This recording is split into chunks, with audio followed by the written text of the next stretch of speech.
দেশি ট্যাংরা, এটা আমাদের সাদুল্লাপুর ঘাঘট নদীতে পাওয়া গেছে। ট্যাংরার সাইজগুলো দেখতে পাচ্ছেন, বিশাল বিশাল ট্যাংরা।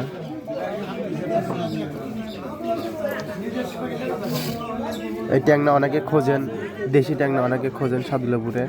তো যাদের প্রয়োজন তারা অবশ্যই নক দিবেন। দেখতে পাচ্ছেন অনেক বিশাল বিশাল ট্যাংরা।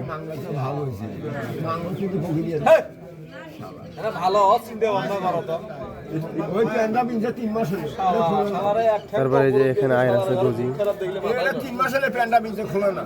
3 মাস হলে বড় গাছ, 4 মাস হলে বড় গোয়াল। বিয়ে করে না হচ্ছে তার কি একটা প্যান্ডে থাকা নাই সারা বছর। একটা প্যান ওই প্যানে আছে 60টা একটা আছে কিসি রে ওই এমনি এক কথা কও ওর তোরি না ওই প্যানে 60টা ওই ওটাই সারা বছর ওই দেখ ময়লা দেখ ওই ময়লা আরেকটা আলাদা দুপুরবেলা বলি আসবি দিদাম খান